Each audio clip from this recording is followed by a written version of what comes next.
Outlet Liquor is your place to buy a case. Stock up and save when you shop the lowest prices available every day at Outlet Liquor. You never have to wait for a sale. The more you buy, the more you save. Only at Outlet Liquor. What's your outlet?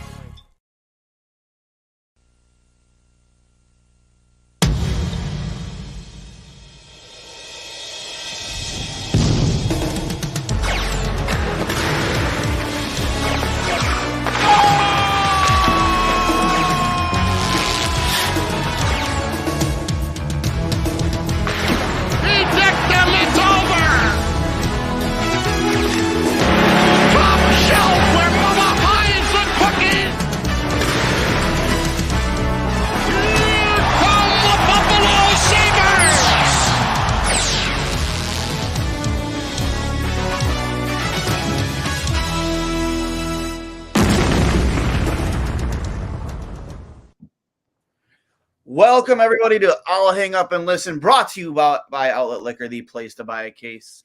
For all your Sabres game night needs, get over to Georgia and Boulevard to Outlet Liquor. I am joined, not riding solo for once, joined by fellow two goalies, one Mike co-host, Connor Hurley, who made his debut last night on the show, which will air tomorrow. It's already on our stream on Apple Podcasts and Spotify. You want to check out the audio version. And then, Jake, have you ever actually been on with us, or is this your debut? I think this is my debut on I'll Hang Up and Listen, actually. I've been on Two Goalies, One Mike. I've been on Crossing Swords, but I don't think I've been on I'll Hang Up and Listen yet. So happy to be here. Let's fucking go. There's a lot to talk about, a lot to cover. The Buffalo Sabres lay a stinker tonight, 5-1. Terrible effort in the first period. I mean, horrendous. They pick things up mildly. I would say mildly between the second and third, but overall, I'd say the effort was probably like a C-. And I think that's being polite, to be generous. Honestly, I just didn't like anything really about their game tonight. They left UP all to dry. Defensively, they were horrendous. Samuelsson on the first two goals. We'll get in more on that. I don't know, his lack of awareness was terrible. And then on that, I believe it was the fourth goal, you have both your defensemen behind the net covering one player, and I didn't understand that at all. Goalie's worst nightmare. When you leave a man open in front like that, just to have all day and all the time you want. So I'll kick it to you first, Jake. Your thoughts on the game tonight, and obviously, the Tage Thompson injury is probably going to lead headlines for us as Sabres fans. It's also a defenseman's worst nightmare, but in a different way, because that's the longest skate back to the bench when both of you are behind the net and get scored on. You're just like, look at it. It's just like, yeah, you can't do anything. Can't hide from anybody. It's there in that position. But what it showed out to me, and I think it was just like not a humbling experience, but just like, they're matched up with a team like Carolina who could just match them in skill, like across the board, especially with Thompson. Clearly just was not himself even at any point tonight. And they just, without the biggest thing for me, Duane, I think I've told you this so many times that over the summer and everything else, I've just wanted at least one more defenseman, two preferably. And nights like tonight, it really shows, because that whole first period, it looked like the Sabres were in their own zone. It looked like the camera was just on the left side for literally the entire 20 minutes. And it's tough to win hockey games that way when you're just pinned in. You literally can't get out of the zone, get easy passes out of the zone, complete easy passes. And you have guys like, again, Jokic Haru, who gets caught in those positions too often, where he's out of position behind the net with next to his partner, like too close to his partner. Those mistakes happen too often with those bottom three guys there, and it hurts them against teams like this who are just going to bury every opportunity that you give them. Yeah, I had to look up Jacob Chikrin's pronunciation again tonight because I think he's a guy that has been rumored to the Sabres for a long time. And after a performance like tonight with a 9 to 10 day layoff, Kevin Adams has got to look at that blue line and be like, hey, we might actually have to do something. Not just for the team, for the fans, for this little window that the team has here to make a run. It was an embarrassing performance all around defensively. Like you guys said, Yeah. it was completely in the Sabres defensive zone for the entire first period. I don't think I would say the common sentiment amongst fans after a loss like this is you're pretty quick to blame the goalie on all 4 goals that UPL was at least responsible for when he was in the net.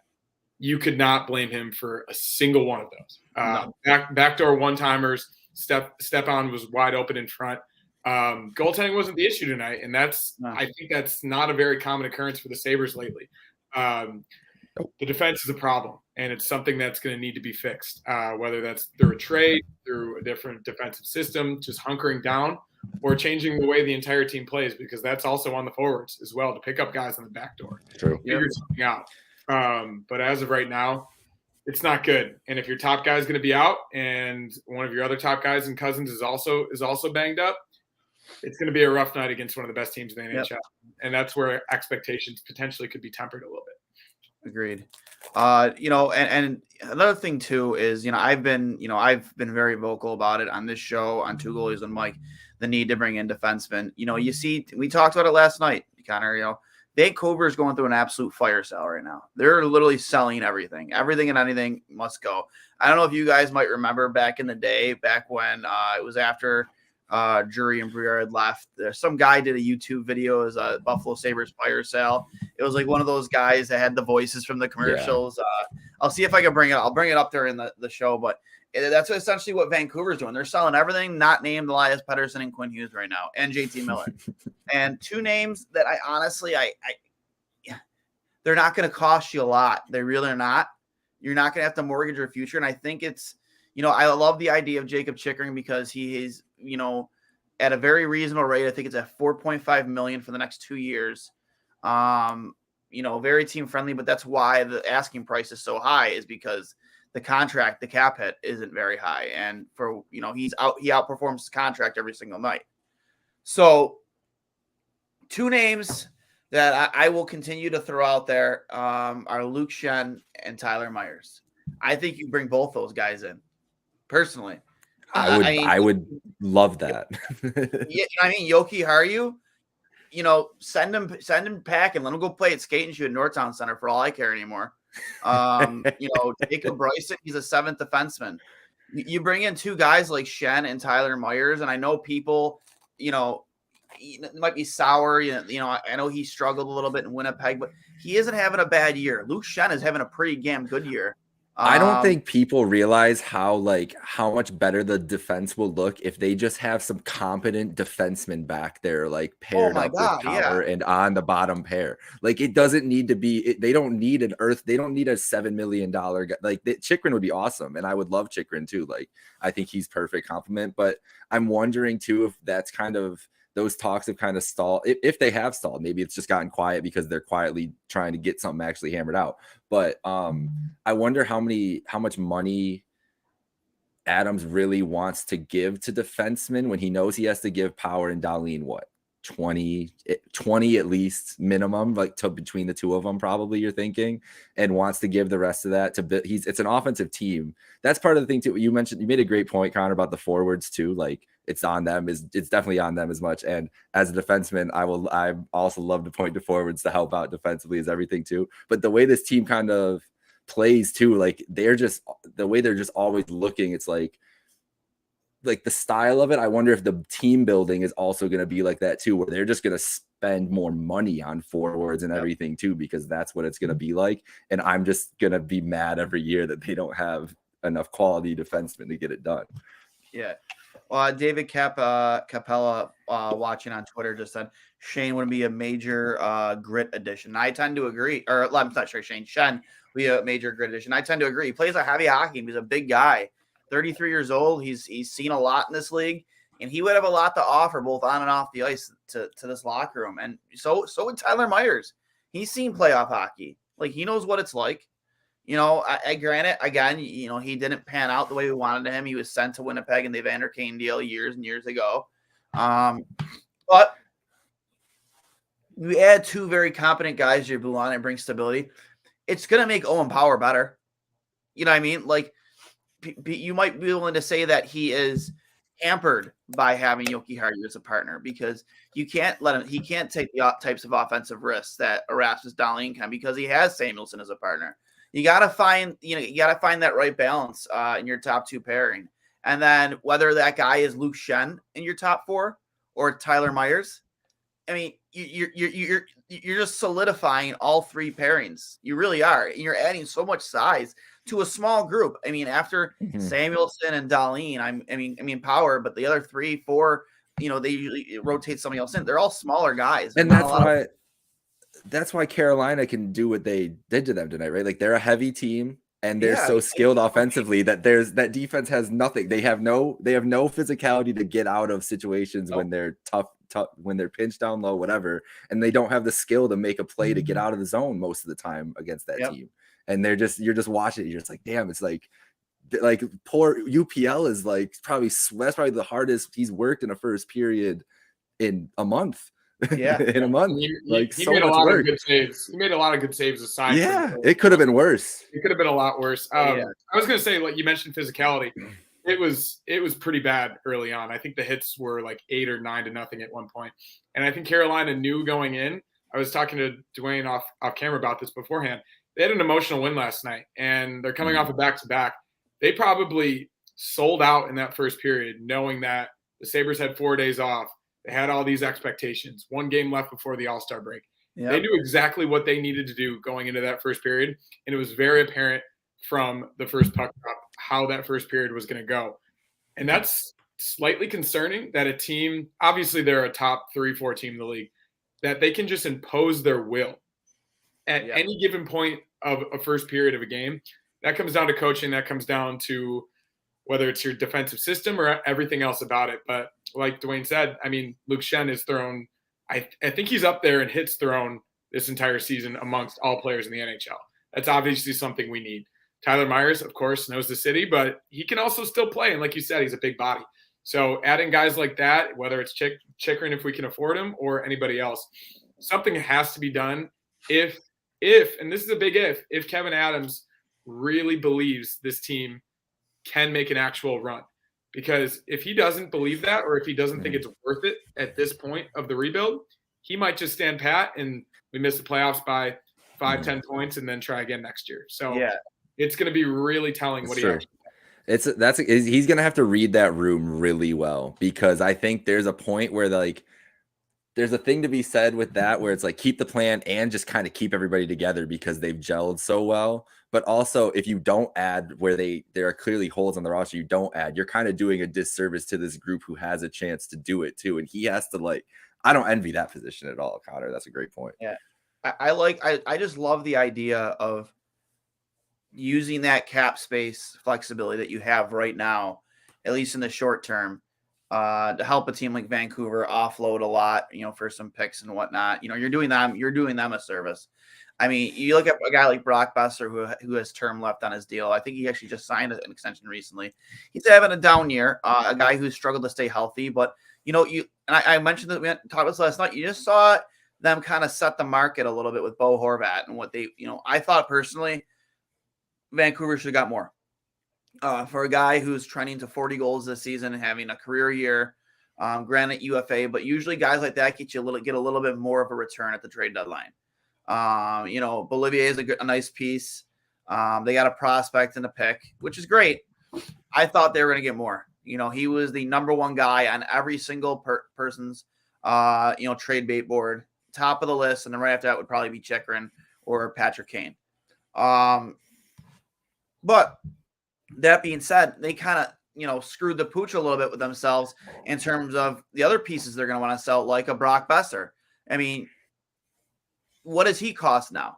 And granted, now the double-edged sword there is he has term left, but he's having a year where he's struggling. But he is a 4-time 20-goal scorer, 2-time 25-goal scorer, and a guy who has proven, when healthy, he could be right around, 3/4 of a point per game player, 3/4 of a point to a point per game player. He's proven to be that guy, and I think a guy like him would thrive with Donnie Meatballs. I think he would do well here. And I just haven't seen enough of consistency out of that second line to really be as confident in them as I am obviously our top line of Thompson, Tuck, and Skinner. You could really honestly take either Quinn or Paterka off that second line, maybe drop them down. I wouldn't even mind seeing you play them, do with them what you did with Peyton Krebs. I mean, granted, Peyton's been thriving with Okposo and Gergensons, but in the same breath, I think playing with them has helped his game dramatically, and I think that could help other players' games as well. I know there's some chemistry there that you might not want to disrupt, but if you are serious about making the playoffs this year, you have to have a legitimate top six, and I don't think we have that right now. Like a legit top six that is not one as lethal as the other, but is going to be consistent for you every single night. And the only guy, honestly, on that line that's consistent every single night is Dylan Cousins. Yeah, and I don't think any of it matters if Tage isn't healthy. Yeah, exactly. The Sabres aren't where they don't are. Even send them the All-Star game. Yeah, so they're don't even send them. So that's the question moving forward. Obviously, skills competition is supposed to be Friday. All-Star game Sunday. I think there's no way. Questionable to play tonight, so he's not going. So you send Dahlin, which I personally am incredibly. I love that. We don't have a defenseman in the East, so yeah, he needed to be there anyway, and I think this is obviously a super cruel way to do it. But seeing him in the skills competition, seeing him, is it still 3-on-3 that they do in the All-Star? I believe so. Seeing him, you've seen what he's done in 3-on-3 overtimes for the Sabres this season. Imagine what he's going to do with Pasternak and whoever else is on the ice with him. He's going to be unbelievable. So that's going to be nice to see. But yeah, Tage has got to get healthy. Whatever it is, it kind of looks like a back, which in my opinion is incredible. They had that one angle where they were like rubbing like his lower back. I'm like, they could have just told us they were giving him lower back treatment, but whatever. the designation of upper and lower body. If it is a back injury, that takes time. I know he's a young guy, but that's going to take time and rest and recovery and rehabilitation. So every single discussion that we've had tonight and that we're going to have moving forward is going to be centered around if he's healthy or not. And I think tonight was another like glaring reminder that what happens if a team takes him away? Who's going to produce? How are they going to create chances? He's been so unbelievable all season long, not only scoring goals, but creating chances for himself and his line mates. If they don't have him, not just at 100% or not at all, where does this team go? And that might determine what Kevin Adams does at the deadline, because he is the linchpin for everything they do offensively. I mean, so do you think that it's – sorry, go ahead. No, go ahead, Jake. Go ahead, Jake. I was going to say, do you think that means, like, if he's looking at it, and maybe it's two schools of thought here, I guess. One, he's like, okay, well, maybe, Quinn, Paterka, they're all going to get better next year, and it won't be as big of a problem next year. Or he looks at it as like, we do have this hole if Tage is out of the lineup and we have this big of a hole, then I really need to add somebody as soon as possible, because this can't happen to this team. We can't crater because one guy goes out. So, and again, it's like a tough decision. Like, where do you sit on those different things? I think I'd be in an ad mode no matter what, but it's an interesting. It's got to be calculated. I think. I was having this conversation with guys I used to coach with for almost a decade, and one of the most overlooked things about playoff teams and successful playoff teams is their bottom six. You look at those Tampa teams. How much did guys like Barclay Goodrow and Blake Coleman contribute? Palat, guys like that contribute consistently to their playoff runs. It's nice to see Casey, Jost, and Olofsson produce and stuff like that. But when push comes to shove, is that a line that's going to produce for you, in a condensed schedule in the playoffs against some of the top teams in the NHL?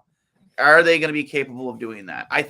Honestly, I would almost have more faith in Gergensen, Okposo, and Peyton Krebs doing that, because they just play a heavier style of hockey. They're more physical, and that's really, it's a very much more physical brand of hockey in the playoffs. I mean, anybody who's watched this game as long as we have, that. I'd almost feel more confident in them, being more of a contributor in the playoffs than that the third line. So I think in the playoffs, the way they like if they came out in a game tonight in a playoff game, it would just be like the saddest. It would just be the slowest grinding as death in the world. Like it would just like they can't come out with that kind of effort, any of those forward lines. Because once you're getting into it, like you know how it is when you're looking at a playoff, and we haven't seen it a lot. Like, but if you're looking at playoff matchups, you're like, okay, this line can win against them and them. And then it's like, oh, we're not winning any of these. Like, maybe if we get like a, like a off 2 ankles and shit like that, maybe we'll get like a couple of those. But it goes away so quick. Those things close, and especially with this team who is good, is pace, fast break goals, everything else.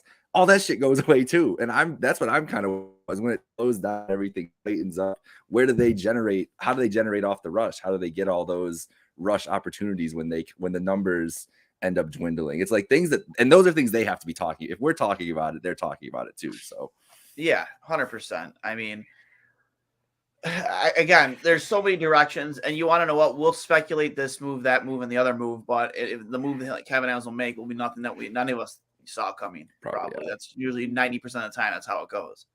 But I mean, I shared my 2 cents. That's where if I'm Kevin Adams, I'm looking at a team like Vancouver, who's just desperate to blow the whole thing up. And Chychrun would be nice, but maybe I mean, does he even get dealt this year?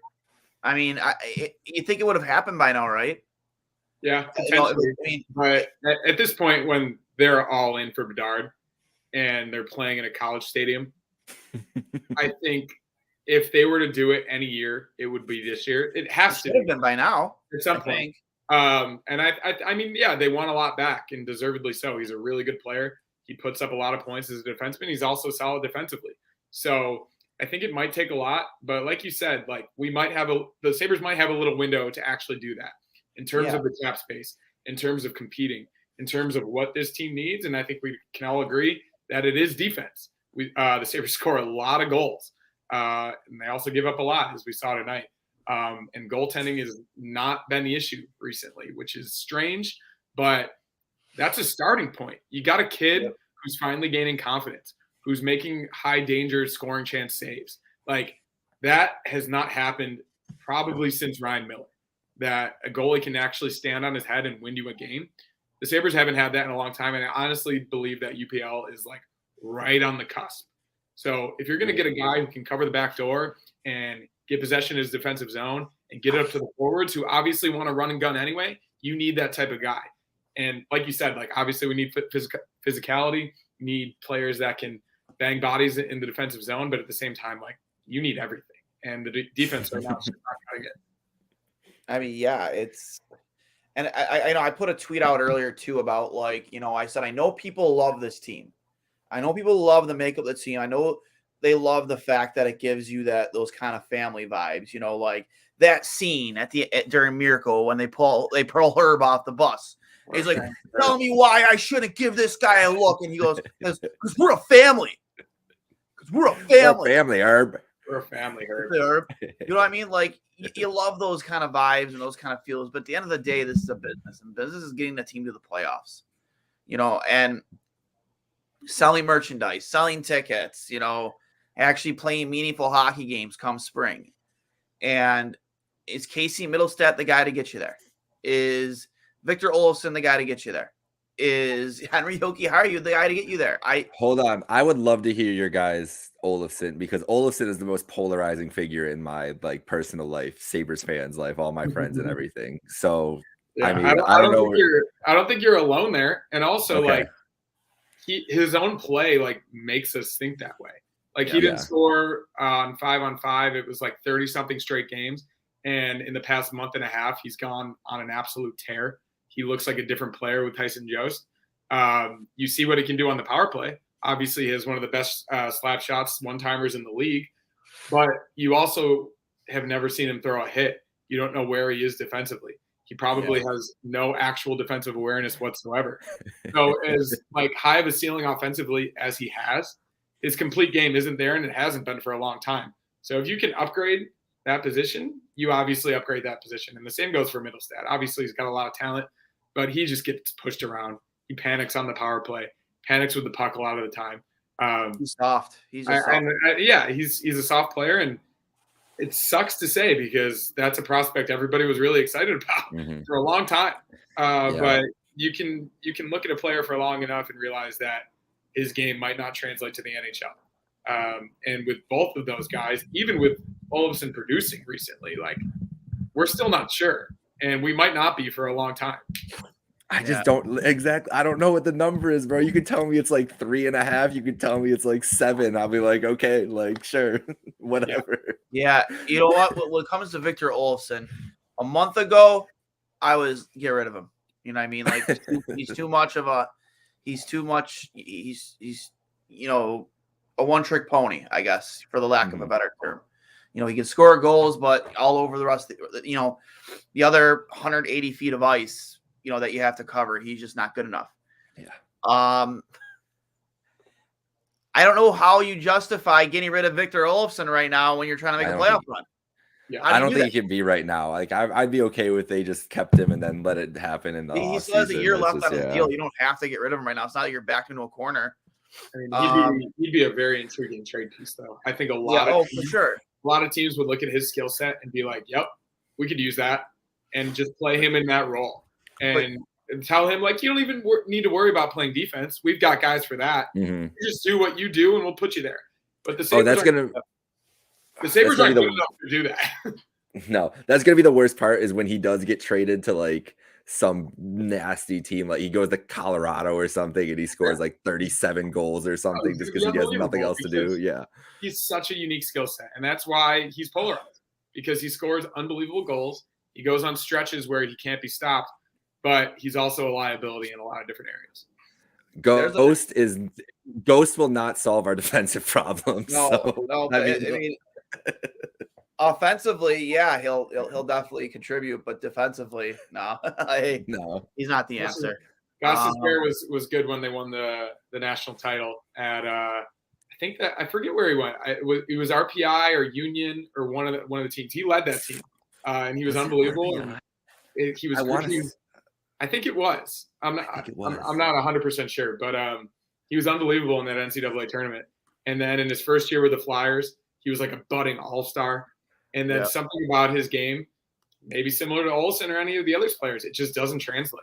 And if you're a defenseman and you can't play defense, it's just not going to work, as we've seen with Yoki Haru and Jacob Bryson. So yeah, I mean, it's a crossroads. Jacob Bryson, man, that guy. It's tough though. It was a nice little story last year. You know, he had some flashes and maybe gave you a little hope, but this year, man, he really the opportunities he's been given, he hasn't really shown much of anything more than being a seventh defenseman. That's how he's got so much talent, but he's so tiny and he has no awareness defensively whatsoever.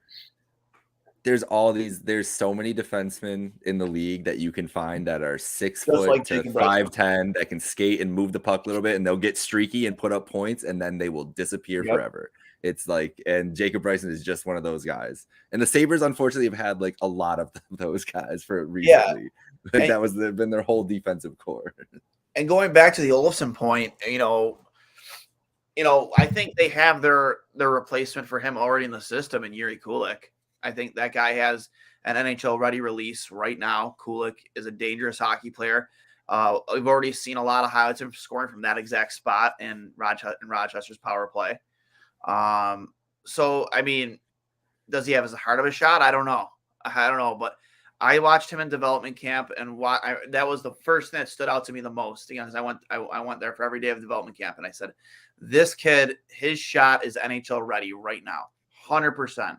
Develop the rest of his game with Seth Appert and Michael Pekka in Rochester, and you could have a very good hockey player in a steal where they got him in the first round at the end. Well, that type of player, though, developing the rest of his game is much easier said than done. For sure. There's a reason he went at the end of the first round.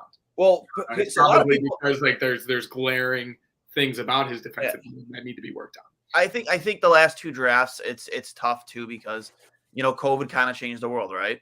Sure. Like, when it comes to scouting and stuff like that, you have to kind of rely more on video scouting than anything. And you don't get to either, see a player up close and personal and see all the different intricacies about their game. and B, you don't get to meet them and talk to them in person and learn about their personality. And that's huge. But why do you think during the combine, they said one of the biggest deciding factors for Montreal with Shane Wright and Slafkovsky was that interview. They interviewed Slafkovsky a second time.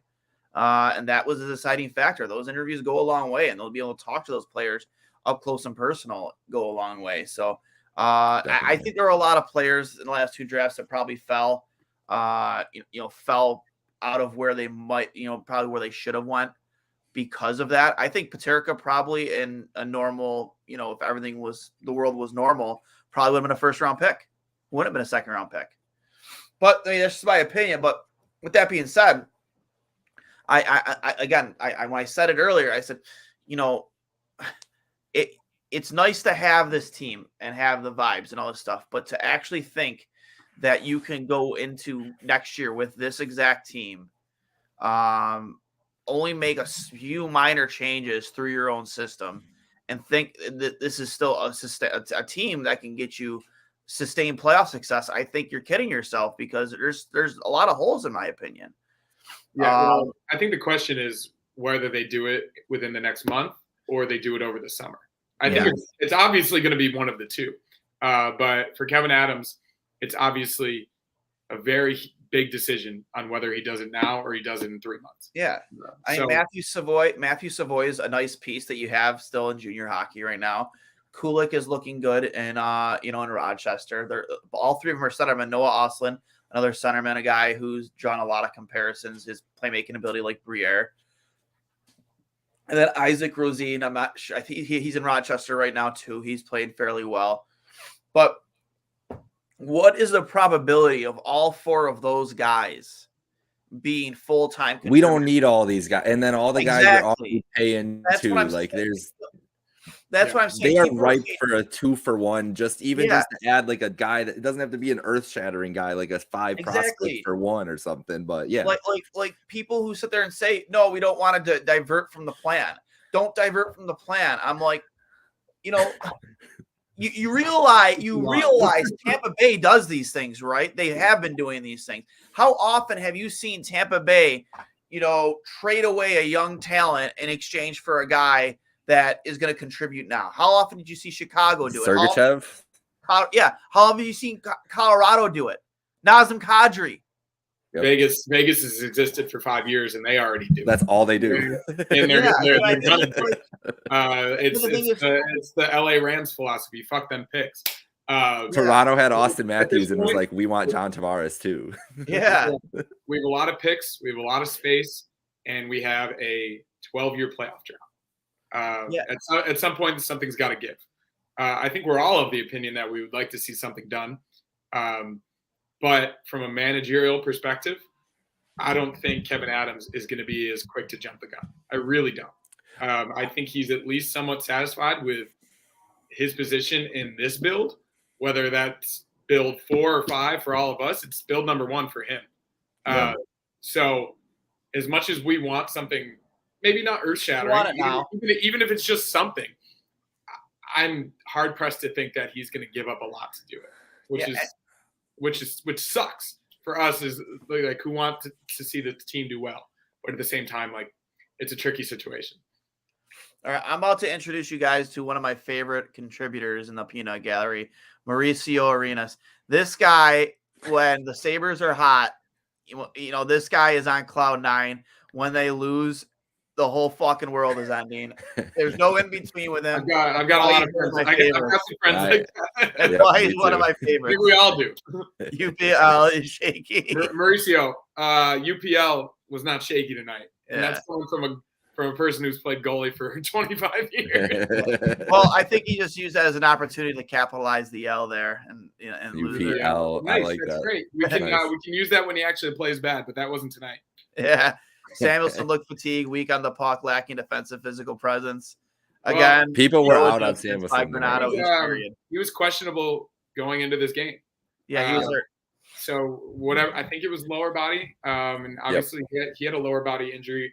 Exactly what you want as a laboring defenseman against Carolina.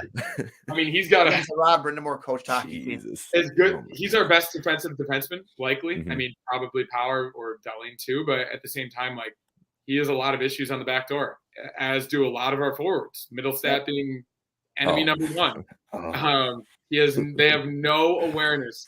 When I play goalie, I swear to God, because my defensemen on my beer league team have no concept of it. So when a puck is in the corner or a puck out front, I'm screaming backdoor. Just backdoor, backdoor, backdoor, backdoor. Because otherwise, they wouldn't put their head on a swivel. And for me to do that, they all come up to me. They're like, oh, man, thanks so much. Like, otherwise, I wouldn't have seen that guy. But for an NHL defenseman to do that, UPL is not screaming backdoor. He's not screaming weak side. He's not screaming cover the slot because he doesn't need to.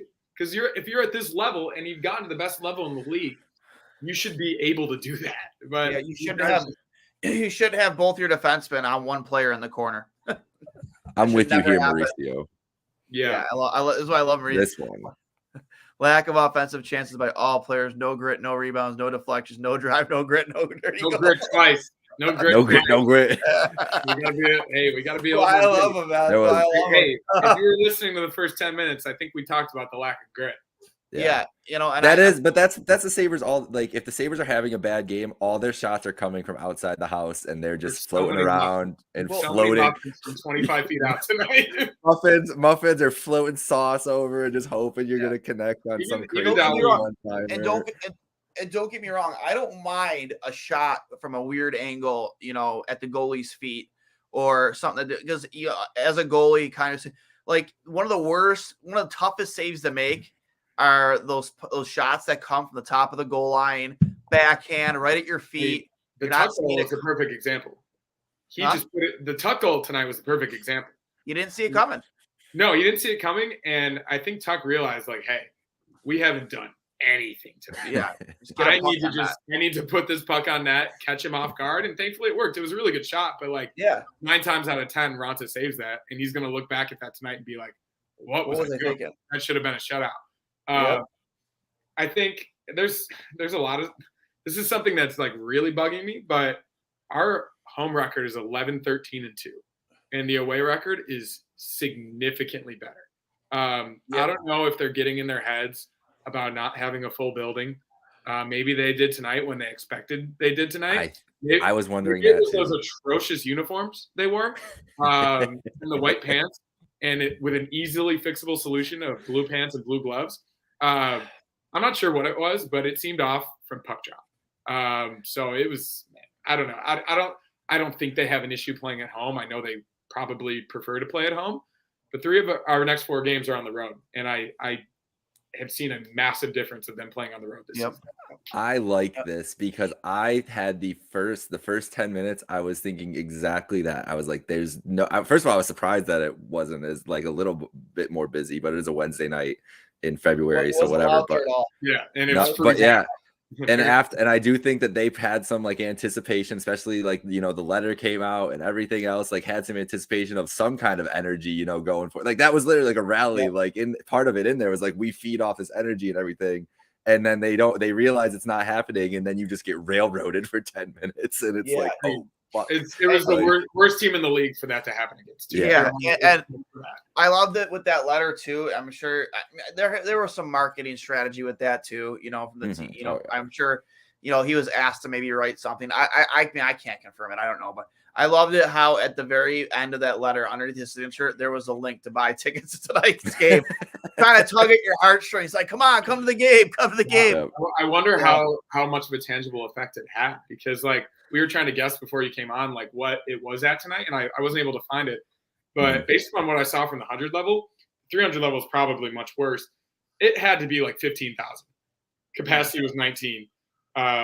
When there's been a sold out building, they're 4-1. Obviously, it's been on pretty emotional nights. The day after the storm, Ryan Miller night. I forget the other ones, but yeah, it was that had to play a part. These guys were excited. 100%. They felt like a lack of energy coming in, and like taking 4 days off against a team that just had an emotional win last night. That's obviously a tough situation too. Against a really good team with a coach that can't be understated. Hated it looking at the schedule Saturday and being like, we got to play them 4 days from now on. We got to wait that long, and knowing how a back-to-back for Carolina with like maybe a tiny bit of energy, and they were down 4-1 last night. They came back and won 5-4 in overtime. Probably got in at 2 a.m. And they're fucking buzzing. They're like, we can't wait to get on the ice. We're gonna fucking kill the Sabres. Fuck them. On the skates himself and get out there. The TNT coverage of his locker room before the game. Oh my gosh! I knew we were screwed, but not the bod. It is what it is. He's a great. That's coach. a great team. That team could win the Stanley Cup this year very easily, and none of us would be surprised. If they get the goaltending, if one of Anderson, it's probably going to be Anderson. If they get Anderson to play as good as he possibly can down the stretch, they could easily beat the Bruins, and I think they could beat whoever comes out of the West. Colorado's not the same this year. They're a sneaky cup pick for sure. Yeah, and you know, for fans that are like worried about, you know, taking on bad cap, you know, while the cap is still stagnant, because you have to pay Dahlin and you have to pay Cousins. We're gonna have over $20 million in cap space next season. You know what I mean? Like, you're gonna have guys fall off. You know, you're getting a 30% discount right now at Tage Thompson. I don't know how you don't try and take advantage of that as much as you possibly can until the time comes to renegotiate that deal, because his agent has to be kicking himself, because it's like, I could have gotten this guy $10 million a season. Instead, he's getting $7.25. But I mean, you know, you have Owen Power on his entry level deal, Quinn, Paterka, Peyton Krebs. I mean, it's not like he's going to demand anything substantial in terms of a pay raise. You know, like, you have all these players on very. How much is Middlestat at right now? Like 2.5, 2.5, 3. Yeah, I was gonna say it's like that's like he's even part of the solution.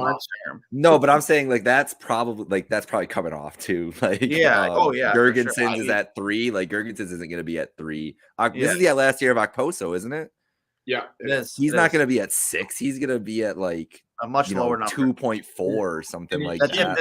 That's if he even plays. Yeah, I think if he wants to come back, they'll sign him. It'll probably be like a 1-year deal every year. You know what I mean? You want to come back, we'll sign you to a 1-year deal. So no, he's in the community. He'll want to stay. And I think his leadership is valuable. And also, like, he hasn't been horrible this year, as we've seen with that line with Gergensen and Krebs. Like, they do fill a role. They're the only line that can consistently sustain a forecheck and keep, like, in terms of defensive responsibility, they've been pretty good down there too. So, yeah, I wouldn't mind if Okposo came back either. I think he definitely. And Buffalo still is only 1 point behind the Penguins right now.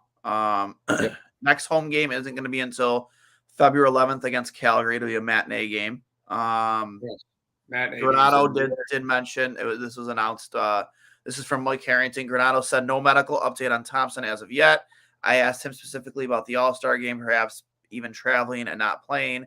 And he said simply, you can read into it, but he didn't finish the game. No decision yet, but you get the sense where this is going. So he's not playing. Makes sense. Which makes complete sense. And send Rasmus sucks there. for him. Yeah. I mean, at the same time, like, it's not like he looked overly excited when they told him he was going to the All-Star game. He's going to make the All-Star team every single year for the rest of his career if he keeps this up. True. So. Yeah. Guys, do you realize they have the skills? I didn't realize. I thought the game was Saturday during the day and it's Sunday during the day. Those guys get a whole day in Miami, just a whole Saturday in Miami. What's the league doing? What are they thinking? Do you know what shape they're going to show up to that All-Star game? They're going to be fucking just that, dude. That's probably exactly what they were thinking now. Like, give these guys a weekend in Miami. Let them blow off some steam. Like, hockey players aren't going to – they're not going to get in trouble. They're all gonna go to a club, drink a billion beers, and they're gonna all show up to the game on Sunday hungover, and they're all still gonna be unbelievable. I know, it's gonna be nutty. It's just hilarious. When it hit me, like, the realization of what's actually gonna be happening this weekend. I'm like, good for them. Good for the Kachucks that are gonna be down there just ripping up South Beach. Like, oh my god. Oh my god. Yeah. we got Connor. We got the inside scoop. He works for TMZ, so. If anything goes down, anybody gets give us a scoop there. About my sources in Miami this weekend. Liv is going to be going off. Story, all those clubs down there. But honestly, like, that's the thing, though. Like, the NHL doesn't get exposure like that. You don't see the personalities of these guys. Like, they might actually have calculated, like, hey, let's get them in Miami for a weekend. Let's send them out on the town. Let's show the faces of these guys while we have this opportunity. Like that, the fact that the game was on TNT tonight in a slot that usually has NBA games, and they're trying to replicate inside the NBA with Biz and Anson Carter and Liam McHugh. Like the NHL has a real opportunity right now to actually like get some fans that they didn't normally have. This is a completely separate discussion from just the Sabres, but the Sabres are also getting in at a really good time. The fun, young, exciting team that can actually, like, capture the hearts of people. It fits the Sabres too, because ESPN and TNT fucking love the Sabres because the local markets, we blow it up. Like that's we're always gonna watch the game, so they're gonna love to put us on. Like how many ESPN Plus games are Sabres games? And it's like, why would they? They've had at least. I know it's different, but it's still actual, like people national just broadcast. just people like the like the ESPN Plus hockey night games, whatever. Even those like that they have for whatever, the Sabres are on there more than you would think for a team that hasn't made the playoffs in 12 years. And it's just because hockey obsessed town. And as we all know, even when the Sabres aren't doing well, the Stanley Cup final ratings are always massive in Buffalo. I want to see while we hop the next subject here. I'm gonna see if I can bring up that video I was telling you guys about on YouTube.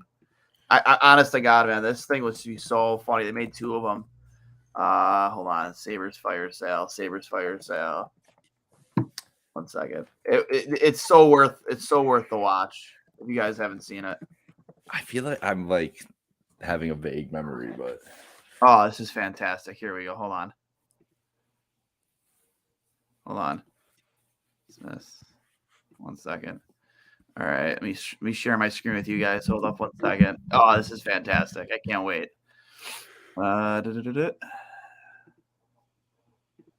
Here we go. Can you guys see it? Yeah. Nope. All right, hold on. Attention! Buffalo Sabres fire sale is on now at First Niagara Center. Everything must go! You need a goaltender? We've got goaltenders. We've got a skinny goaltender. We've got a short goaltender. We've got goaltenders! Forwards? You need a forward? We've got forwards. We've got Americans, Canadians, Germans, Austrians. Yes, even Austrians! Get here now before they're gone! We've got little guys for sale. We've got big guys for sale. No reasonable offer refuse. How about underachiever? We've got plenty of underachievers. Buy one underachiever, get one free. Defense. Slow guys, fast guys, tall guys. All our guys are for sale. You want a captain? We've even got a captain for sale. Wait, there's even more. Mascots, Zambonis, the anthem singer. Yes, even the anthem singer is for sale. Everything must go. It's the liquidation event to end all liquidation event. It's amazing. It's incredible. It's the Buffalo Sabres once in a lifetime. Everything must go by yourself. You pick up the phone call now. Dude, awesome. That fucking gets me every time. Oh my God. Value for that. I was really impressed. That was impressive. That gets me every time, but that's what's happening. Really, and especially, I was just so happy seeing the players that kept showing up. I'm like, "Yep, I'm with you, buddy." Like, I'm not. Billy Leno, Adam Hardy. You forgot about that guy? That guy was 2013, 2014. I think so. Yeah. Was that 2013, 2014? Yeah, there was 2 videos. There was one. There was another good one about Miller was still with the team. It was one after that. And they were talking about how Miller, he's like an American eagle. He's like a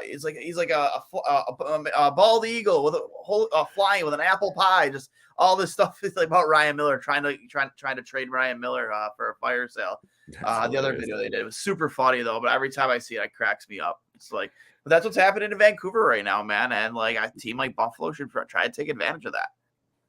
Drew Stafford really triggered me there. I'm not gonna lie. A lot of emotions came up. When was the moment when was the moment you fell in love with Drew Stafford? You mean the moment I despised him? Oh, you despised him? Oh, I was the opposite. I'm sorry. I'm not gonna bring up the moment I absolutely despised him. It's too sad for this podcast. When he got that contract, his game went downhill for sure. Oh yeah. But the moment I actually fell in love with the guy as a player, when he was the first guy to jump Chris Neal after he hit Drury. That's true. First guy on him. That's true. That always helps. I remember like a ridiculous toe drag goal from him, and I think that was probably the moment. But I think, I don't know. That's just so long ago in the Sabres pit of misery that I can't even I can't even fathom. Can't even think what Drew Stafford actually did. I remember when he was crying after Miller got traded. They interviewed Stafford, and he was like kind of like after Miller got traded. They interviewed Stafford, and he was like kind of like the last one standing from that whole like era of of Sabres hockey. That was fun. Yeah. When Miller went, Drew Stafford was the last one standing. He was sitting there just pretty much crying. It's like it's all that's left. It's over. it's literally over. Sucks. But now we have like a 9-day layoff. What is it? Is it 9 days? Yeah, well, they play on the 11th. Tomorrow's the 2nd. So, yeah, around 9. 9 days. 9-day layoff to try and get yourself healthy. Hopefully this injury isn't Tage Thompson isn't very serious. And I don't know, man. I don't know how often trades are made during the All-Star break. I don't really know the history of it, but maybe we're looking at a few additions or departures here come, February 9th or 11th or whatever. Their first home game is the 11th. I think they might have an away game. No, it's, their next game is February 11th against. Oh, it is. Is it against Calgary at home? Okay. Yeah. So you have 9 days to get yourself healthy, and I have to imagine Kevin Adams is going to be on the phones, right? Like the trade deadline is a month away. Like, and you did just see the biggest piece so far get dealt to the Islanders, which is just hilarious to me because the Islanders, if any team should also rebuild, it should be the Islanders, but just my opinion. It's comical to me, but hey, maybe this is like we talked about it last night. Connor, is this a test run for Lou to see how if a guy like Bo can get them over the hump, and if he can't, well, guess what? Now he's available again at the deadline. Yeah, 100%. Get those pieces back and maybe more. Who knows? And like you said, they have the best goalie in the league. So if any team has the defensive structure to do it and could use a guy that could contribute at both ends of the ice and is a top 15, top 20 player in the league, it could be the Islanders. So we'll see what happens. But yeah, it's going to be an interesting couple of weeks for sure. I like this one. To hear the truth and stop hearing hearsay, small talk, triple D. Come on, Duane, focus on your audience, constructive criticism, feedback, truther. I love Mauricio, man. There's no silver lining with this guy. Don't light at the end of the tunnel. If you're high here, you're low down here. There's no in between. The voice of the pessimistic fan, which is warranted after all of these years. I don't think any of us should be content with where we are right now. I think expectations need to be tempered a little bit based upon the roster construction. Like we've said, defense isn't good enough. I think a little harsh on UPL because I think he has improved, and maybe I'm just being sympathetic as a goalie. And looking at tonight was not his fault. But moving forward, obviously something needs to change because there's still 1 point to gain. And as we've discussed, I think the Sabres have the second toughest schedule remaining in terms of win percentage of teams that have already played this season. So, yeah, it's not going to be easy. And something needs to be done if they actually want to make that push. Barnum bailout. Is that? Love him, man. Yeah, That's amazing. He's here every single one, man. He's here. So I love Mauricio. He's great. That's awesome. Mauricio, if they make the playoffs here, you owe us all a beer. That's for sure. From all the Mauricio he'll be on the glass. What are you talking about? He'll be right in there. All right, you guys got anything else before we head out here? Nothing specific. I mean, I guess the one other thing that was brought up tonight during the broadcast that I think is something else to like tangibly look at, face-offs. I think you tweeted about it. I didn't want to bring that up. It's horrible. Yeah, you tweeted about it. It's really bad. It's been bad for a long time. I think it's been bad since we lost O'Reilly. Defensive zone, offensive zone, it's terrible. O'Reilly was the only person who won face-offs in the last 10 years. Yeah, pretty much. If you can get a guy that can literally just win face-offs, I think that would be at least marginally helpful. And another thing, special teams. I think the power plays 2 for 21 in the past 23 tries, and the penalty kill is abysmal. I think those 3 things you can look at over the break as coaches. I hope they do. If we're talking about it, like you said, hopefully they're talking about it. But those are just 3 glaring things right now that if you made at least like slight improvements to, that could have a really, really profound impact. Yeah. Those are all great points. I think that's the biggest thing, especially if we're talking about trades or anything else. Like, literally just competence at some of these positions, improvements to competence from being bad will look like huge differences just because they have been so poor in so many different areas. I'm realistic, not pessimistic. Shout out Connor. I'm a realistic, not pessimistic. It's good to be that way sometimes. I don't know. You look at the way this team is built right now. Obviously, if we get Timo Meier, if we get Jacob Chikrin, if we get Erik Karlsson, talk about Timo Meier. If we get Thatcher Demko, we could do a lot of things with the cap room we have. But even if we get those guys, a lot has to change for the Sabres to not only make the playoffs. Is that the expectation, just to make the playoffs and get swept in the first round by Boston or Carolina? Or even if let's say they make an unbelievable run and get to the third spot in the Atlantic and have to play either Toronto or Tampa Bay. Yeah. Do you really think the Sabres could win? We saw what it would look like games in those series. Like the road Toronto, trip. yes, because they're just going to fuck shit. I would love to play the Maple Leafs in the first round. That'd be amazing. In the goat head jersey. Yep. I think back me up all day. Unfortunately, from actually competing, no matter what we do at the deadline, we're a year away. For sure. That's better than all of us thought this season was going to go. There's been so many positives, and there's so many things to be optimistic about and realistic about. So you can look at it for what it is, but at this point right now, we're just trying to make the playoffs here. Yeah, I mean, it's not a bad thing to think that this team can get them, squeeze themselves in the play. Like Biz said it too. Like, he's been a critic of Buffalo over the past, 365 days. Is more for clout. For obviously the Chicklets Cup is coming to Buffalo. He's trying to draw attention to that, but he said it. If you get yourselves into a wild card spot, anything can happen. Make a deal. He specifically said is two things he said. He didn't mention their top six. He mentioned improve your bottom six because that's important in the playoffs. And he said find somebody to play in that second pairing with Owen Power. Those are the two things he said.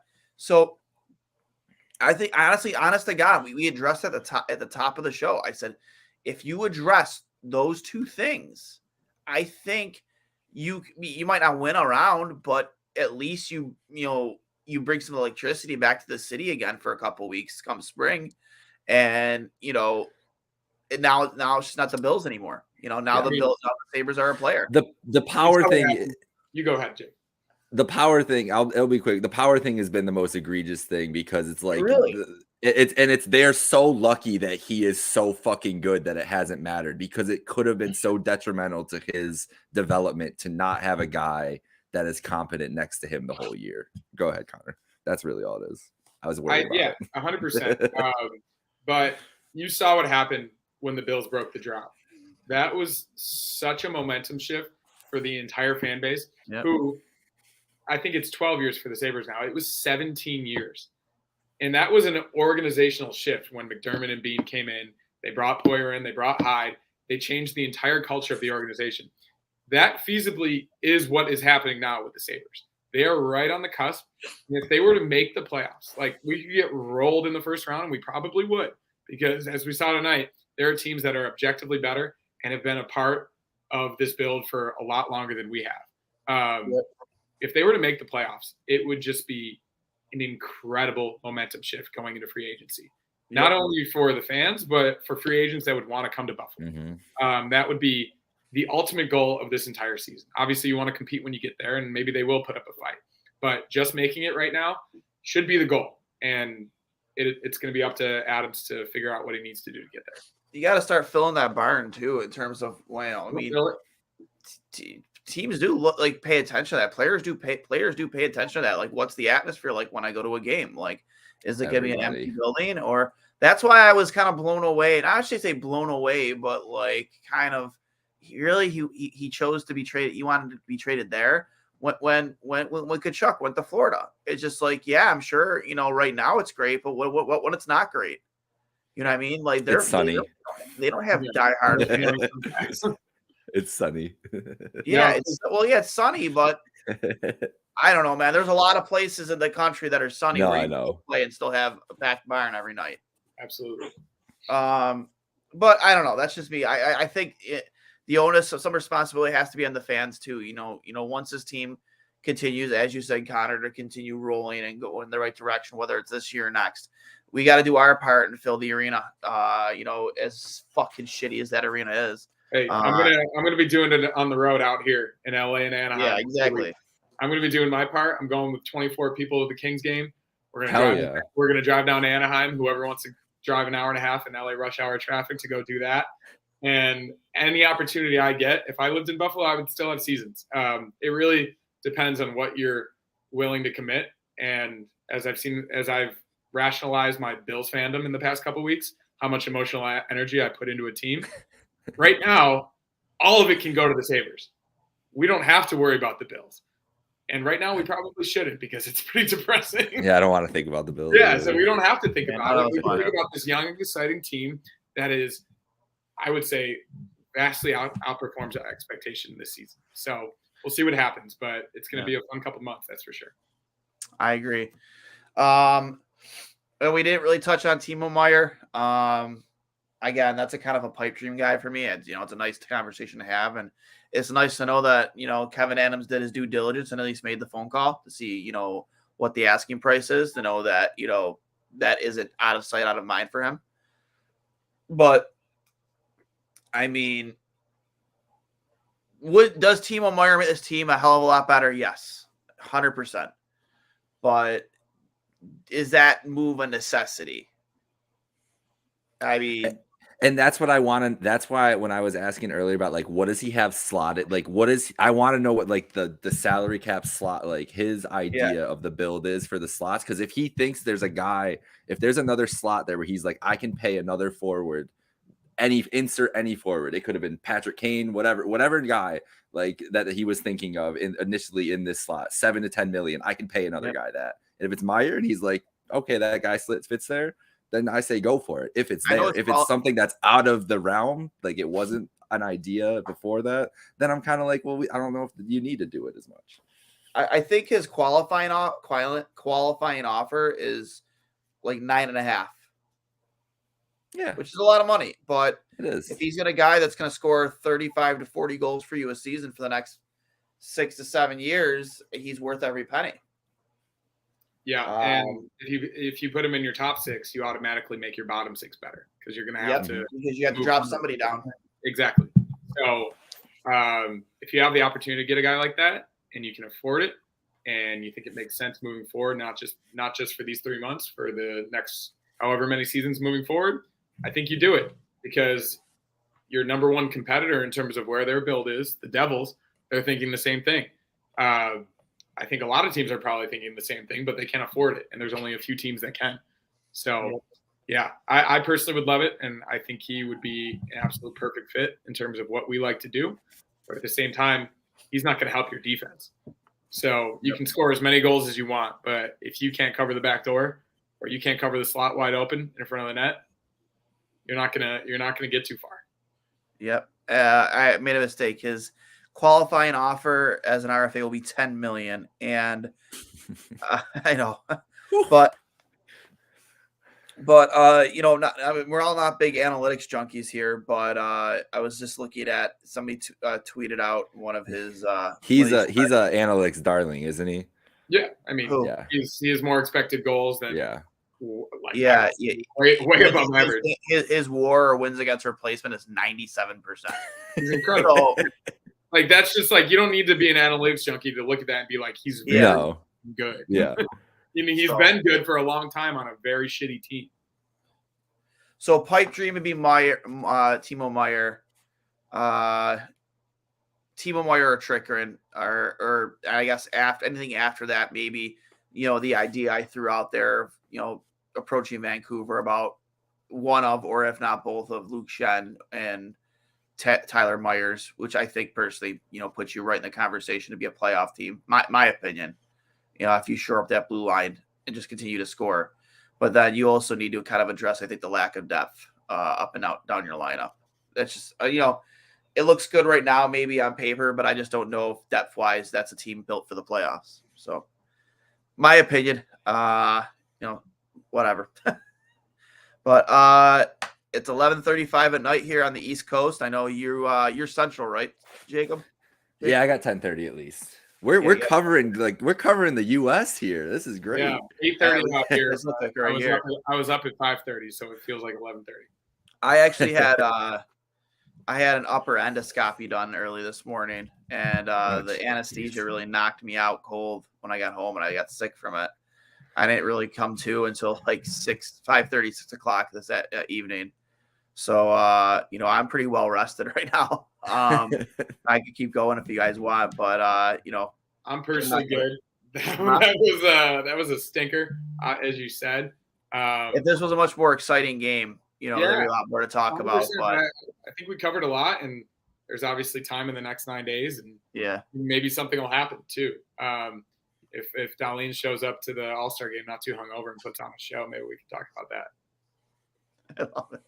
Another loss, another moral victory, more of the same excuses, apologies, results-oriented business. Why should fans come to an arena? Seen this episode soap opera before. Have you ever heard of a comma, buddy? What's going on? Come on, man. What are we doing? I love it, man. I love it. It's great. But yeah, I'm ready to wrap things up here. Obviously, remember this is brought to you by Outlet Liquor, the place to buy a case or on George Urban Boulevard. Why haste? Go buy a case on your Sabres game night needs or for the Super Bowl. George Urban Boulevard, Outlet Liquor. I am Duane from Two Goalies, One Mic, and I'll hang up and listen for Connor Hurley and Jacob Micah. You can always check him out over on Happy Hour Hoops as well.